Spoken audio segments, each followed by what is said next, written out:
Karnataka RTC bus driver ఒకరు నమాజ్ కోసం నడి రోడ్డుపై బస్సును ఆపడం, ప్రయాణికుల సీటులో కూర్చుని ప్రార్థన చేయడం తీవ్ర వివాదాస్పదంగా మారింది. డ్రైవర్ నమాజ్ పూర్తయ్యే వరకు ప్రయాణికులు నిస్సహాయంగా వేచి ఉండాల్సి వచ్చింది.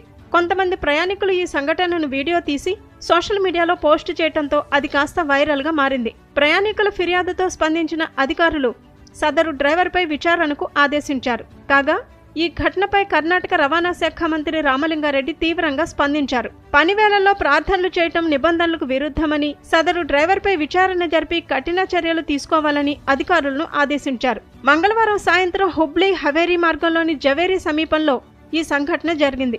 రహదారి పక్కన బస్సును నిలిపివేసిన ఆర్టీసీ డ్రైవర్ బస్సులోని ఓ సీటుపై కూర్చుని నమాజ్ చేశారు. ఆ సమయంలో బస్సులో కొంతమంది ప్రయాణికులు ఉన్నారు. వారు డ్రైవర్ ప్రార్థనలు పూర్తయ్యే వరకు నిస్సహాయంగా వేచి ఉండాల్సి వచ్చింది. ఈ ఘటనపై కొందరు ప్రయాణికులు ఫిర్యాదు చేసినట్లు సమాచారం. ఈ విషయంపై రాష్ట్ర రవాణా శాఖ మంత్రి రామలింగారెడ్డి తీవ్రంగా స్పందించారు. ఆర్టీసీ మేనేజర్కు రాసిన లేఖలో ప్రభుత్వ సర్వీసుల్లో పనిచేసే సిబ్బంది తప్పనిసరిగా నిబంధనలు పాటించాలని స్పష్టం చేశారు. ప్రతి ఒక్కరికి తమ మతాన్ని ఆచరించే హక్కు ఉన్నప్పటికీ విధి నిర్వహణ సమయంలో కాకుండా ఇతర సమయాల్లో చేసుకోవాలి. బస్సులో ప్రయాణికులు ఉన్నప్పుడు మార్గమధ్యలో బస్సు ఆపి నమాజ్ చేయడం అభ్యంతరకరం అని మంత్రి పేర్కొన్నారు.